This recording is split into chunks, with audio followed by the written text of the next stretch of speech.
O Senhor esteja convosco. Proclamação do Evangelho de Jesus Cristo, segundo João.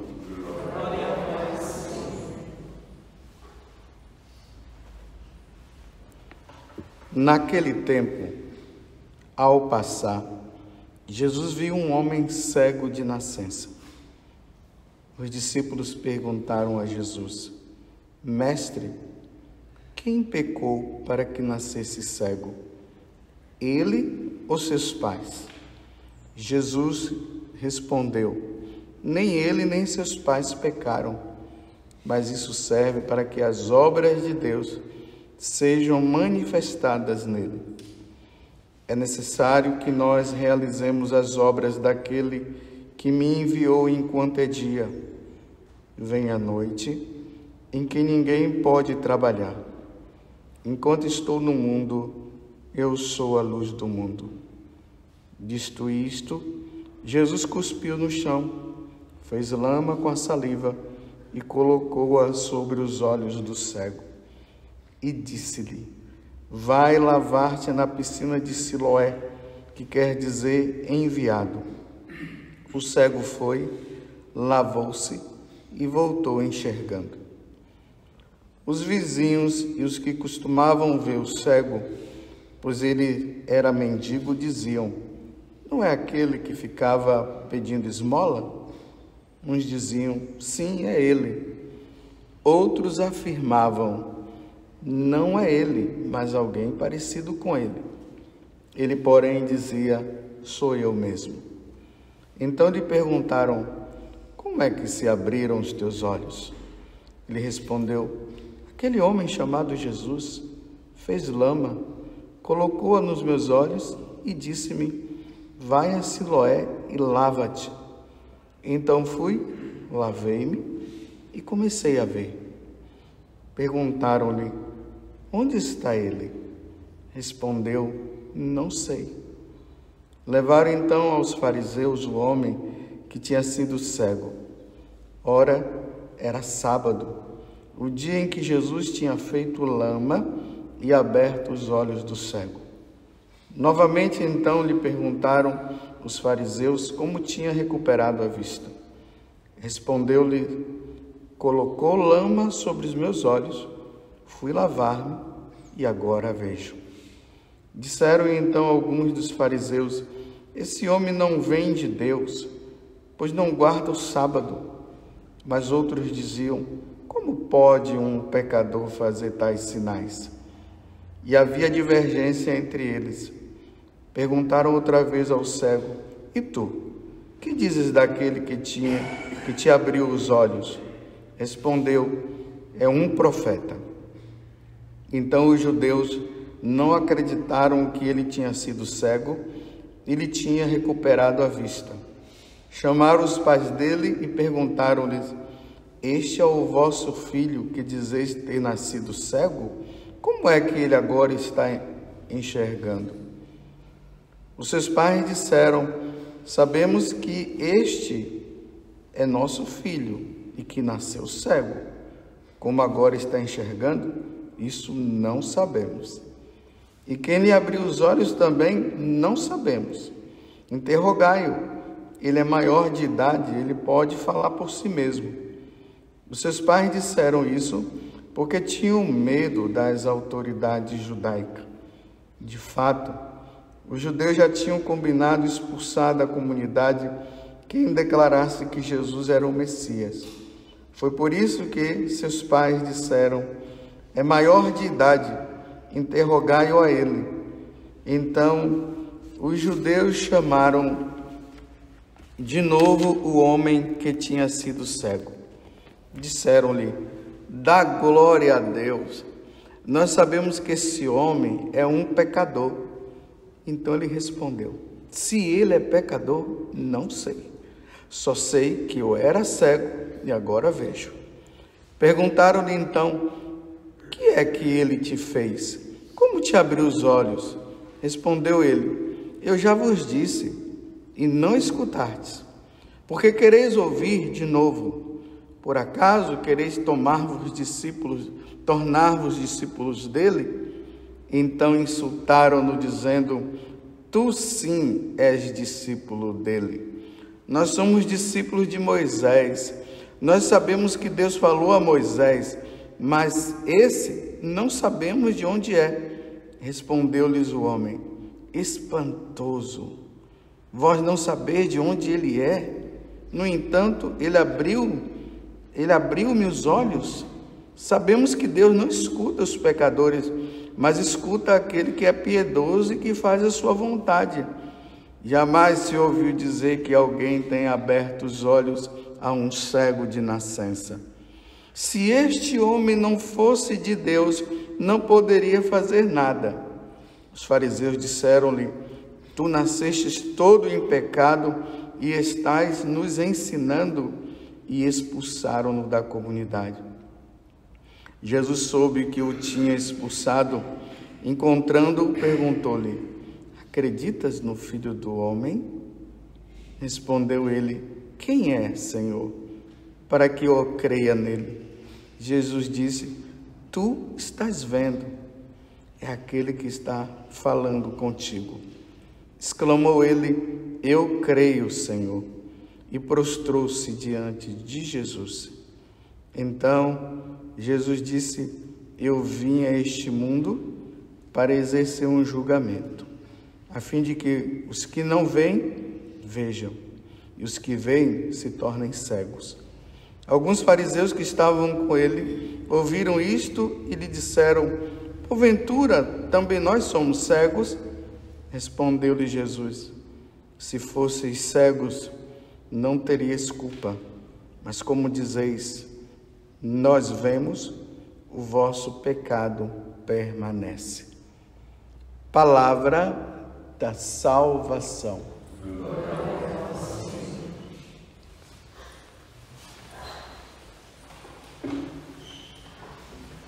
Então, meus irmãos e minhas irmãs, estamos aqui nessa paróquia de Nossa Senhora Divina Providência, aqui em Roma. Demos uma parada na nossa peregrinação e hoje à noite nós iremos para a Terra Santa, porque lá nós estaremos indo para conhecer um tal Jesus. Lá nós vamos ver com os nossos próprios olhos os lugares aonde ele esteve. E o motivo da nossa peregrinação é aperfeiçoar a nossa fé, é fazer com que nós cresçamos, porque no decorrer da nossa vida, o que é que vai acontecendo? Vem uma situação, vem outra, e a tendência é sempre de nós esmorecermos, mas a nossa fé ela precisa sempre ser firmada. Nós estamos no 4º domingo da Quaresma, e nós acabamos de ouvir, esse trecho, essa passagem, um cego que foi curado, e a cura dele, em vez de gerar alegria no meio, gerou problema. O problema principal aqui foi justamente porque Jesus fez a cura no dia de sábado. Na peregrinação nós vamos entender essa questão do sábado que os judeus têm, porque no 6º dia Deus descansou no 7º dia, que foi justamente no sábado, e para nós é o domingo, porque Jesus ressuscitou no domingo. A primeira criação, ela acontece no Jardim do Éden, na criação, onde Deus nos cria, e depois ele descansa. A segunda criação, por causa do pecado de Adão e Eva, nós entramos agora no novo nascimento, porque a primeira criação foi para esta vida, a segunda criação é para a vida eterna, e ela se dá com a paixão, morte e ressurreição de nosso Senhor Jesus Cristo. Então, nessa segunda criação, ela deve nos levar não para nós ficarmos com o olhar para esse mundo, mas nós precisaremos estar com o nosso olhar para a vida eterna. E aqui está essa situação. Os judeus, as autoridades religiosas daquele tempo, em vez de ele dizer assim, nossa, que coisa maravilhosa, curou um cego de nascença. Uma pessoa que nasce cega, é impossível ela voltar a enxergar. Voltar a enxergar não, é difícil ela enxergar. Porque se fosse para voltar a enxergar, é porque teria enxergado antes. Então é impossível enxergar. Então eles deveriam ter dito assim, nossa, esse homem, ele não é um homem qualquer não, para fazer um cego de nascença enxergar. Era para, naquele momento, eles se voltarem para Jesus e até se prostrar e dizer, olha, nós cremos que tu és Deus. Mas como eles estavam com o coração tão fechado, eles não queriam ver naquela pessoa Deus, eles estavam procurando um problema. E o problema foi, esse homem foi curado no dia de sábado. E aí o interrogatório, né? Até é importante notar que o cego, ele foi curado, mas ele não percebeu que o homem que tinha criado ele, ou curado ele, era Deus. Tanto que ele fala, foi Jesus. Ele falou assim, quando interrogaram, quem foi que curou? Foi Jesus. Ele veio, fez tudo aquilo, pegou a saliva, misturou no barro, passou nos meus olhos, mandou eu me lavar na piscina de Siloé. Siloé, que quer dizer enviado, eu fui lá e agora eu estou vendo. Agora, as outras coisas eu não posso dizer mais nada para vocês. E o questionamento em cima, e o questionamento. E se questiona, e questiona, e questiona, até que depois ele é expulso da comunidade, ou seja, ele foi expulso da sinagoga porque ele estava blasfemando. Os pais, com medo de ser expulso também, passou a batata quente para o filho. Vai perguntar para ele. O que nós sabemos é que ele era cego e agora ele está enxergando. Isso aqui é claro. Agora, como aconteceu, vocês vão ver com ele. E aí ele é expulso. Aí ele está passando lá, encontra-se com Jesus. Quando Jesus diz assim para ele, você crê, acreditastes no Filho do Homem? Aí Jesus soube que o tinha expulsado. Encontrando-o, perguntou-lhe, acreditas no Filho do Homem?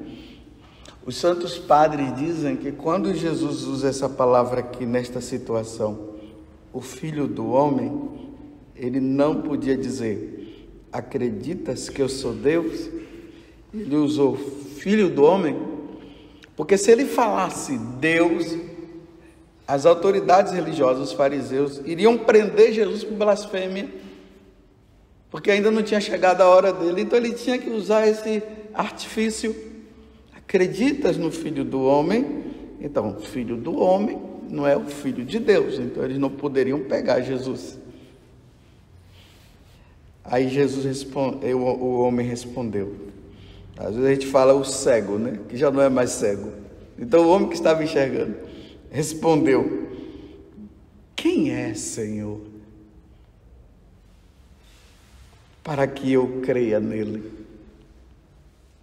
Aí Jesus disse, tu o estás vendo. Olha, tu o estás vendo. É aquele que está se falando contigo. Exclamou ele, eu creio. Agora ele passa a acreditar. Não no homem, mas ele passa a acreditar que Jesus é Deus. Eu creio, Senhor. E aí, olha, ele faz um gesto que se aqueles fariseus tivessem visto, ele ia ser apedrejado. E ali diz assim, e prostrou-se diante de Jesus. Adorou. Para nós é fácil nós dizermos assim, Jesus é Deus. Mais de 2000 anos, nós professando a nossa fé. Mas para eles que estavam ali no início, aquele homem chegar e se prostrar diante de Jesus é um ato sobrenatural. É fé. Ele passou a acreditar. Então ele ajoelha-se, vendo em Jesus Deus que os outros não estavam vendo. Ok? Já tem 15 minutos eu falando aqui, e aqui foi apenas para nós nos situarmos. O que é que esse evangelho ele quer nos ensinar? Primeiramente a gente tem que observar assim, aquele homem passou a enxergar, ele era cego de nascença, eu não sou cego. É como se esse evangelho não se aplicasse para nós. Mas a nível espiritual se aplica para todos. O pecado original nos deixou cegos. A partir do momento que Adão e Eva disseram sim à serpente, nós passamos a não enxergar mais Deus. E Deus só será visto por nós com esses olhos quando nós passarmos desta vida para outra. Enquanto isso não acontece, nós cremos em Jesus pela nossa fé. No dia do batismo, a cegueira que o pecado original causou em nós, ela é tirada, mas as consequências do pecado original, ela continua na nossa vida. Então, para nós enxergarmos Deus, nós temos que passar pela pia batismal ali. A pia batismal está aqui do lado, aqui nessa igreja. E ali, quando nós somos batizados, os nossos olhos se abrem para que nós recebamos aquelas 3 virtudes que são chamadas virtudes teologais. São teologais porque elas nos dirigem a Deus: a fé, a esperança e a caridade. É a fé que nós recebemos que nos faz acreditar na existência de Deus. Vocês entenderam? Sem essa virtude é difícil. Porque olha bem, como é que eu posso dizer que Deus existe se eu não o vejo? Se eu não toco e eu não sinto? O que me faz acreditar que Deus existe é a fé. Os olhos da fé me faz acreditar que Deus existe. Os olhos da carne, porque a carne, os olhos carnais, ele só acredita no que vê. Os olhos da fé, aí eu estou fechando os olhos para vocês verem. Eu fecho meus olhos. Ela me faz acreditar com a graça do batismo e com essa virtude que Deus nos deu. Essa virtude da fé e da caridade, da esperança e da caridade, é Deus que nos dá. Se Deus não nos der, nós não vamos acreditar na existência de Deus, só pela fé. Então, quando eu fecho meus olhos, e pelo que a igreja nos ensina, o depósito da fé, pelos apóstolos, pelos mártires, por todos aqueles que deram a vida falando que Deus existe, isso me faz crer, Ele existe. Mas eu não o vejo, eu não toco e eu não sinto. Aí a fé me diz assim, aí entra a esperança. Quando eu morrer, eu o verei como Ele é, como diz São Paulo. Vocês entenderam? Ficou claro? Então vejam, aqui uma importante para nós também nesse momento. Existem católicos que eles estão no nível de conhecimento de Jesus bem inicial. E tem aqueles que ainda estão no nível, esse daqui é inicial, é superficial. E tem aqueles que já estão no nível mais profundo de conhecimento. Esse é aquele cego no início que foi curado por Jesus, mas ainda não sabia que Jesus era Deus. O mais profundo é aquele que agora Jesus veio e diz assim: aí, você crê? Creio. E se prostra e adora.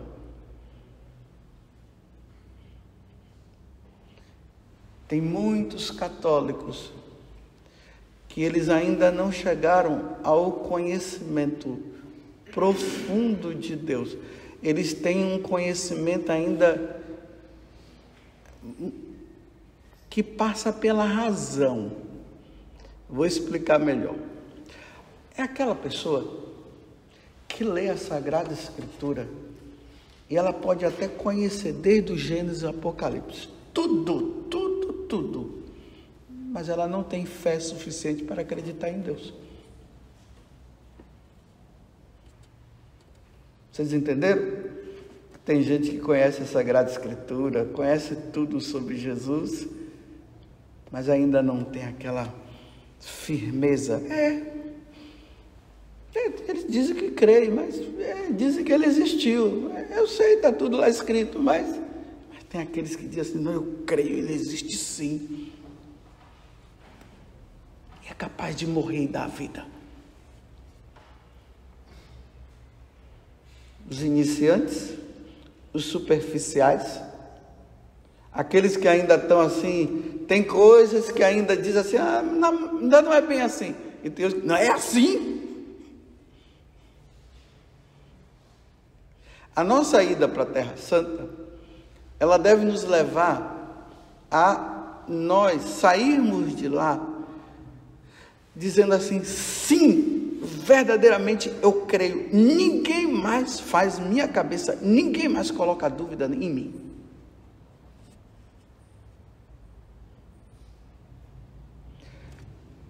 Tem uns que vão e voltam assim dizendo: nossa, foi bom, foi maravilhoso, tirei foto não sei aonde, não sei o que e tal.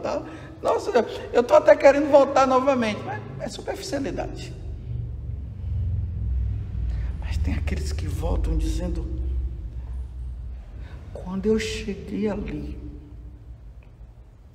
e olhei o lugar onde Jesus nasceu, eu não sei o que aconteceu, eu olhei e uma luz veio sobre mim. Não é que você viu uma luz assim, né? É a luz da fé.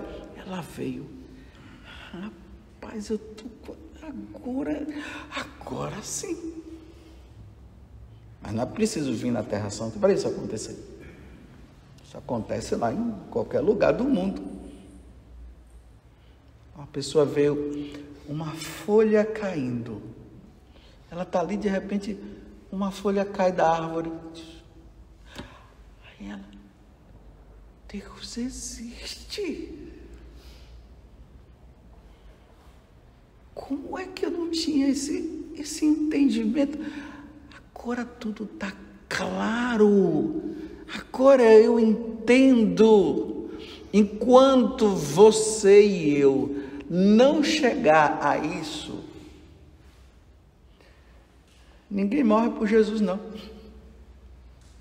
Não morre. O que foi que Jesus falou para Saulo, quando ele estava ali, capítulo 9 dos Atos dos Apóstolos, quando ele estava caminhando para matar os cristãos? Saulo, Saulo, por que me persegues? Como, Senhor? Que eu estou te perseguindo? Eu estou perseguindo o povo. Então Jesus estava mostrando, quando persegue a igreja, persegue Jesus. Aí quando Saulo vai para se encontrar com Ananias, que Jesus vai lá e fala para Ananias: ó, Ananias, Saulo está vindo aí, viu? Você vai rezar por ele. Mas, Senhor, ele está perseguindo a gente. Calma, fica quieto. Vou dizer uma coisa para você. Agora ele vai entender o quanto que ele vai sofrer por mim. Aí Saulo ficou 3 dias rezando na solidão e jejuando. Aí Ananias reza, a escama cai dos olhos dele.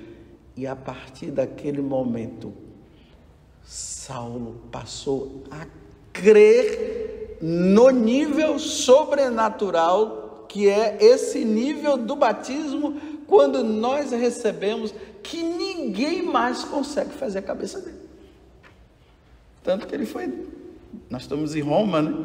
Que tem um lugar onde se chama o lugar das 3 fontes, porque na hora que ele foi decapitado, a cabeça dele bateu no chão 3 vezes, pá, pá, pá, e ali surgiu 3 fontes. Está vendo? Quando a pessoa ela crê profundamente, ela não coloca mais empecilho, não existe mais empecilho, e ele é capaz de morrer por isso, porque está tão claro essa presença de Deus, essa existência de Deus, que nada mais pode tirar. E o que é que está acontecendo hoje? O mundo, as autoridades, as grandes autoridades civis, elas estão entrando pela escola, elas estão entrando pela família e até pela igreja, para tirar a fé e fazer com que as pessoas não acreditem, mas desacreditem da existência de Deus.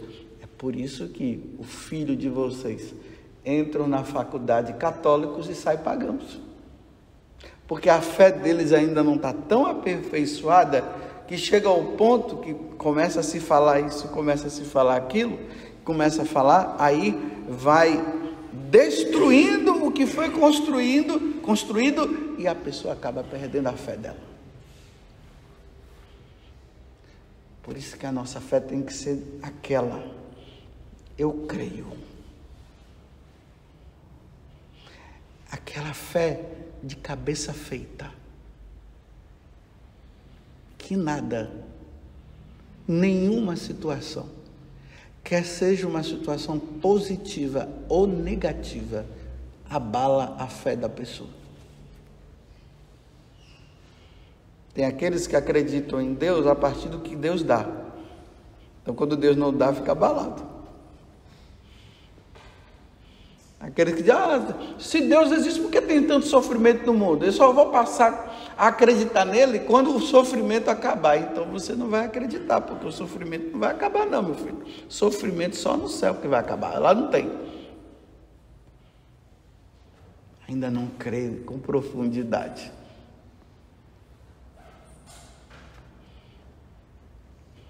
Então a sua fé é profunda? Ou você ainda é o cego que foi curado, mas ainda não conhece Jesus profundamente? Ou você já é aquele que diz assim, Jesus aparece e diz: acreditas em mim? Aí você diz assim: sim, eu creio, então se prostre. Aí ele adora. Que essa peregrinação nossa nos ajude a voltarmos para o Brasil dizendo assim: verdadeiramente Ele existe e estou disposto a nadar contra a correnteza. Porque hoje o católico de verdade, ele tem que nadar contra a correnteza. Porque pode ser que na sua casa, a maioria, e só você está nadando contra a correnteza, porque todos os outros estão indo de acordo com a correnteza, que é mais fácil nadar na proporção que a correnteza vai, e você é o único que está indo contra. Aí, o que é que pode acontecer? Você chegar ao momento e dizer assim, e vai junto com eles, porque é mais fácil viver com eles e estar com eles. Só que ele não sabe que quando ele chegar lá embaixo, ele vai se deparar com uma cachoeira, ele vai cair lá embaixo e vai acabar a vida dele. E o que está contra a correnteza, ele está indo na direção de Jesus, e isso vai firmá-lo para sempre. Louvado seja nosso Senhor Jesus Cristo e a sua mãe Maria Santíssima.